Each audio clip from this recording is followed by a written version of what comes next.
Imagine plantar miles de hectáreas de viñedos en uno de los lugares más inhóspitos del planeta, donde la lluvia es un evento tan raro que los habitantes locales celebran cada gota como si fuera oro líquido. Menos de 50 litros de agua caen aquí al año. Para que se haga una idea, su ciudad probablemente recibe 20 veces más lluvia. Y aún así, desde este valle olvidado por el cielo, salen millones de toneladas de uvas que terminan en los supermercados de Londres, Ámsterdam y Berlín. ¿Se atrevería a invertir todo su capital en un desierto donde el sentido común grita que nada puede crecer? ¿Donde un error en el suministro de agua significa ver morir su inversión bajo el sol implacable de África? Porque eso es exactamente lo que hizo un hombre en 1988. Y lo que ocurrió después desafió todas las predicciones. Este es el Valle de Ausenker, en Namibia, una hazaña agrícola que ha dejado atónitos a los expertos en agricultura de California, España e incluso Chile. Un proyecto que transformó un territorio condenado a la esterilidad en el motor económico de una nación entera. Durante décadas, esta región a orillas del río Orange fue prácticamente ignorada. Un valle silencioso castigado por temperaturas que superan los 45 grados centígrados en verano, donde la única señal de vida eran los arbustos espinosos que sobrevivían al calor extremo. Namibia, un país donde el 44% de su territorio es desierto puro, parecía destinado a depender eternamente de la minería y la ayuda exterior. Pero hoy, cuando sobrevuela esta región en avión, verá algo que parece sacado de un efecto especial de Hollywood. Cuadrados perfectos de color verde esmeralda brillando en mitad de la nada. Más de 700 hectáreas de viñedos que desafían la lógica, produciendo uvas que compiten directamente con las mejores cosechas mediterráneas. Bienvenidos a Mandarín Tech, donde desentrañamos los secretos detrás de las megaestructuras y los proyectos más audaces de la humanidad. Hoy exploraremos cómo la visión, la tecnología y la pura determinación convirtieron un error geográfico en una ventaja estratégica millonaria. Pero antes de hablar de éxito, hablemos de por qué este proyecto era, en teoría, una locura absoluta. El Valle de Ausenker es lo que los geólogos llaman amablemente un entorno de estrés hídrico extremo. Traducción, un infierno para cualquier cosa que necesite agua para sobrevivir. La precipitación anual aquí es tan baja que técnicamente califican como uno de los desiertos más secos fuera del Sahara. El dilema del ingeniero agrónomo era brutal. ¿Cómo cultivar uvas, una fruta que necesita riego constante y preciso, en un lugar donde el agua es más valiosa que el oro y la evaporación puede robar el 80% de tu suministro antes de que llegue a las raíces? Y eso era solo el primer problema. Las temperaturas diurnas alcanzan los 47 grados centígrados en los meses de verano. El suelo es una mezcla traicionera de arena fina y sedimentos aluviales que drena el agua con la velocidad de un reloj de arena. Los vientos del desierto soplan con ráfagas que pueden arrancar sistemas de riego mal instalados. Y por si fuera poco, la infraestructura era inexistente. No había carreteras pavimentadas, no había electricidad confiable, no había cadenas de frío para conservar la fruta. Cualquier error en el sistema de riego significaba perder cosechas enteras en cuestión de 48 horas.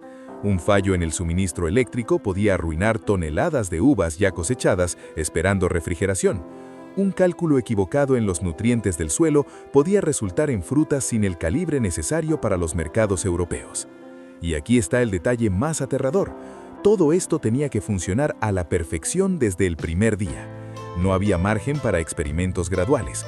La inversión inicial era tan masiva que un solo fracaso podía significar la bancarrota total. Entonces, ¿cómo se resuelve un problema así?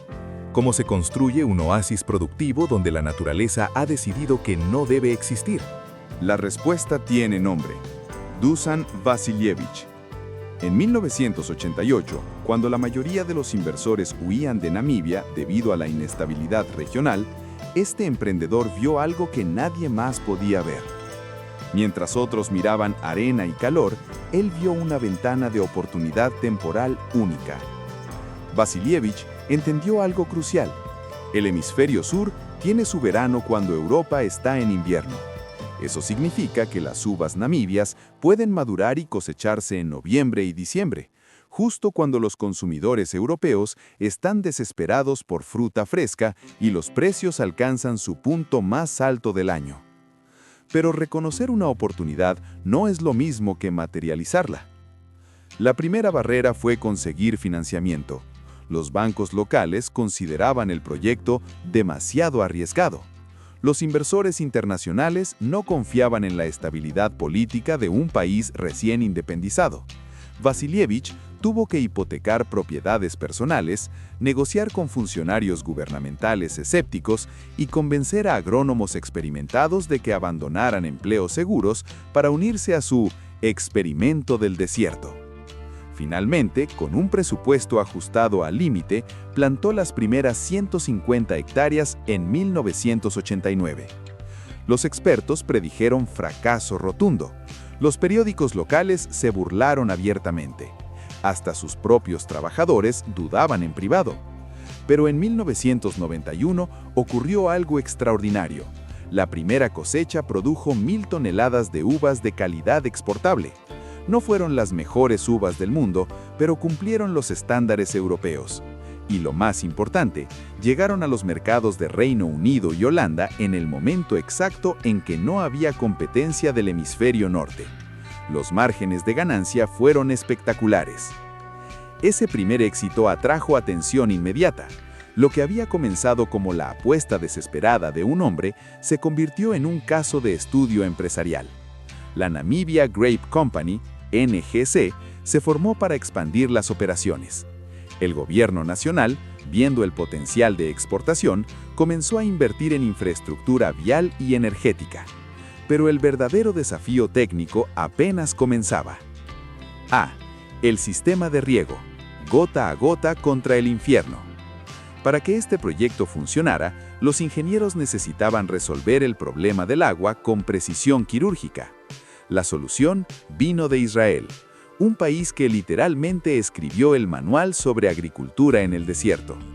Se instaló un sistema de riego por goteo que es, hasta el día de hoy, uno de los más sofisticados del continente africano. Cada vid tiene su propia línea de goteo calibrada con sensores de humedad enterrados a diferentes profundidades del suelo. Estos sensores transmiten datos en tiempo real a un centro de control computarizado que ajusta el flujo de agua planta por planta. No estamos hablando de riego programado, estamos hablando de riego reactivo e inteligente. El agua proviene del río Orange, pero no se usa directamente. Primero pasa por un sistema de filtración de 3 etapas que elimina sedimentos y microorganismos que podrían obstruir los emisores de goteo. Luego se almacena en reservorios estratégicamente ubicados en elevaciones que permiten la distribución por gravedad, reduciendo la dependencia de bombas eléctricas. Pero aquí está el truco maestro. El agua se mezcla con nutrientes líquidos en proporciones exactas calculadas por agrónomos basándose en análisis de suelos semanales. Esto se llama fertirrigación y permite que cada planta reciba exactamente lo que necesita, cuando lo necesita, sin desperdiciar un solo litro. El resultado es una eficiencia de uso de agua del 95%, comparada con el 60 o 70% de los sistemas tradicionales de riego por aspersión. En un lugar donde el agua es más valiosa que el combustible, esta diferencia es la línea entre la prosperidad y la quiebra. B. El control del clima, cuando el sol es tu enemigo. El segundo gran desafío era proteger las uvas del sol extremo sin bloquear completamente la luz necesaria para la fotosíntesis. Los ingenieros implementaron un sistema de mallas de sombreo selectivo que reduce la radiación solar directa en un 30%, pero permite el paso de la luz difusa. Estas mallas están hechas de polietileno de alta densidad tratado con inhibidores UV que resisten la degradación solar durante al menos 10 años. Pero la innovación no se detuvo ahí. Se instalaron estaciones meteorológicas automáticas cada 50 hectáreas que monitorean temperatura, humedad relativa, velocidad del viento y radiación solar. Cuando las condiciones alcanzan niveles críticos, sistemas de nebulización se activan automáticamente para crear microclimas que reducen la temperatura ambiente alrededor de las plantas entre 3 y 5 grados centígrados. Este sistema de nebulización usa apenas 50 litros de agua por hectárea, por evento de enfriamiento. Para ponerlo en perspectiva, esa es menos agua de la que usted usa en una ducha promedio. Sin embargo, ese pequeño volumen de agua, evaporado estratégicamente, puede salvar cosechas valoradas en cientos de miles de dólares. C. La ciencia del suelo, construyendo tierra desde cero. El suelo del valle de Ausenherr no era apto para cultivo intensivo. Demasiado arenoso, pobre en nutrientes orgánicos y con un pH que fluctuaba peligrosamente. La solución requirió literalmente construir suelo nuevo.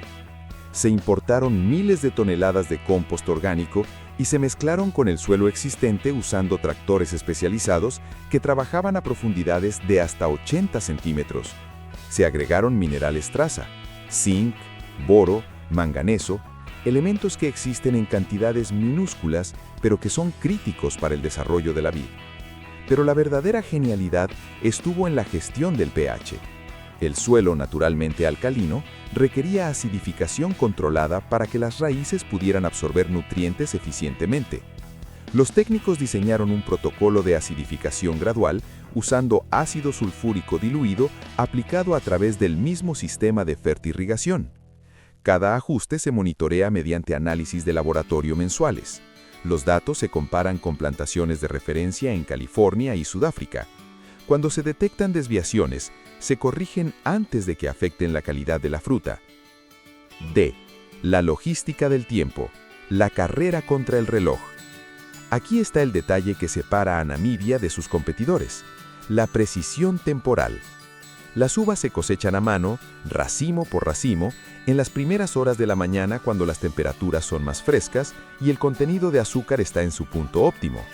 Los cosechadores usan tijeras especializadas y colocan cada racimo en cajas ventiladas de plástico, nunca en sacos.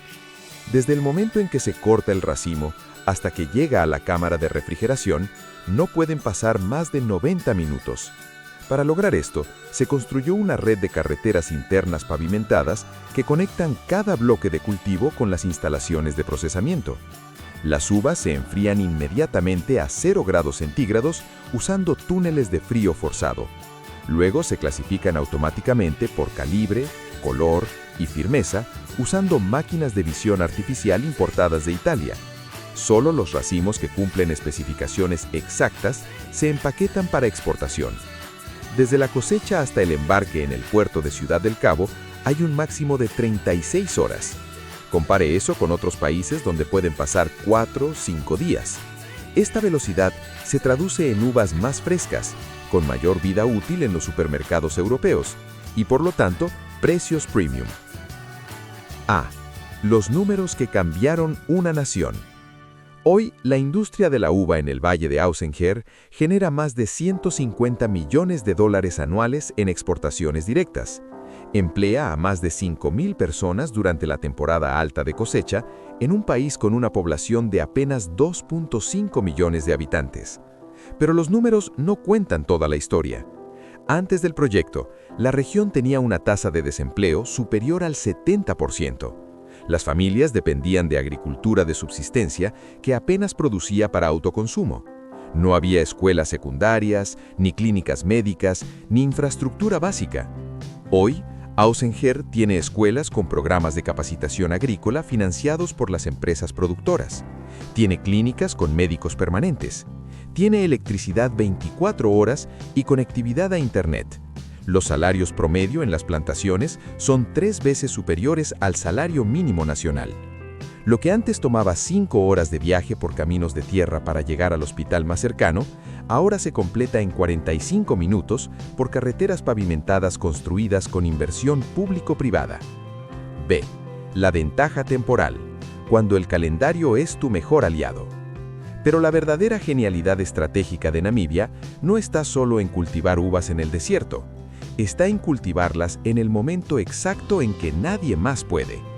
En noviembre y diciembre, cuando las uvas namibias llegan a Europa, los mercados están hambrientos de fruta fresca. Las cosechas sudafricanas aún no han madurado completamente. Chile está terminando su temporada. España e Italia están en pleno invierno. Esta ventana de oportunidad permite a Namibia capturar precios que son entre 40 y 60% más altos que durante los meses de alta competencia. Un kilogramo de uvas namibias puede venderse en Londres a 8 euros en diciembre, comparado con 3 euros cuando el mercado está saturado. Mientras que Sudáfrica produce 10 veces más uvas que Namibia, sus márgenes de ganancia por kilogramo son significativamente menores porque compiten directamente con otros gigantes del hemisferio sur. Namibia, en cambio, ha tallado un nicho temporal que le permite operar casi como monopolio durante 6 o 8 semanas críticas cada año. El éxito inicial ha desatado una ola de inversión que continúa hasta hoy. La colaboración entre la Namibia Grape Company, el gobierno nacional y nuevos inversores privados ha permitido expandir el cultivo a más de 700 hectáreas adicionales. Se están desarrollando variedades nuevas de uvas sin semilla que tienen aún mayor demanda en mercados asiáticos emergentes como China y Japón. Se están construyendo instalaciones de procesamiento que permitirán agregar valor mediante la producción de jugos, pasas y otros derivados para diversificar los ingresos más allá de la fruta fresca. Y quizás lo más ambicioso, se están explorando proyectos para replicar el modelo en otras regiones desérticas de África, desde Botsuana hasta Kenia. Cuando la desventaja se convierte en fortaleza. La historia de Namibia demuestra un principio contraintuitivo. A veces, las peores condiciones iniciales pueden convertirse en las mejores ventajas competitivas. Precisamente porque el desierto era tan hostil, obligó a los ingenieros a desarrollar sistemas ultra eficientes que ahora son referencia mundial. Precisamente porque no había infraestructura previa, pudieron diseñar todo desde cero con las mejores prácticas disponibles. Precisamente porque nadie creía que funcionaría, enfrentaron poca competencia en las etapas iniciales. Compare esto con regiones tradicionales de cultivo de uva como España o Italia, donde la infraestructura antigua limita la adopción de nuevas tecnologías. Namibia no tenía ese lastre. Pudo saltar directamente a sistemas de riego inteligente, monitoreo satelital y logística optimizada. El factor humano, cuando la visión supera al escepticismo. Pero toda la tecnología del mundo no habría significado nada sin el factor humano. Dusan Vasiljević no era agrónomo, no era ingeniero, era simplemente alguien que se negó a aceptar que imposible era una respuesta válida. Su determinación atrajo a otros que compartían esa visión, técnicos que aceptaron mudarse a mitad del desierto, trabajadores que aprendieron técnicas agrícolas modernas desde cero, funcionarios gubernamentales que apostaron recursos públicos en un proyecto que parecía ciencia ficción. La lección aquí trasciende la agricultura. Es la misma lección que encontramos en cada megaproyecto que hemos analizado en este canal. El progreso humano no ocurre porque las condiciones sean perfectas. Ocurre porque alguien decide actuar a pesar de que las condiciones son terribles. Hoy, cuando usted compre uvas en su supermercado local en pleno diciembre, hay una probabilidad significativa de que vengan de un valle remoto en Namibia, que hace 35 años era considerado inútil para cualquier propósito productivo. Esas uvas no son más que fruta. Son la evidencia física de que con la combinación correcta de visión, tecnología, determinación y coordinación entre sectores públicos y privados, podemos literalmente convertir desiertos en jardines. El Valle de Ausenker no es solo una victoria de la agricultura moderna, es una declaración de principios. La geografía no es destino. La escasez no es condena permanente. Los límites que creemos absolutos son en realidad desafíos esperando a ser resueltos por mentes lo suficientemente audaces como para intentarlo. En un mundo que enfrenta desertificación creciente, escasez de agua y cambio climático, las lecciones de Namibia son más relevantes que nunca. Si pudieron hacer crecer uvas en uno de los lugares más inhóspitos del planeta, ¿qué otros imposibles están esperando ser conquistados? Esta es la prueba de que cuando los humanos, la tecnología y la naturaleza encuentran su ritmo adecuado, lo imposible se vuelve inevitable. Si esta historia de ingeniería, determinación y transformación le inspiró, demuéstrelo dándole al botón de me gusta. Y si quiere seguir descubriendo megaproyectos que están redefiniendo los límites de lo posible, suscríbete a Dark File y activa la campanita de notificaciones. Porque cada semana traemos historias como esta. Proyectos que parecían imposibles hasta que alguien decidió que valía la pena intentarlo. Nos vemos en el próximo video, donde exploraremos otro triunfo de la ingeniería humana sobre las adversidades que la naturaleza nos pone en nuestro camino. Hasta entonces, recuerden, el desierto solo es estéril si aceptamos que debe serlo.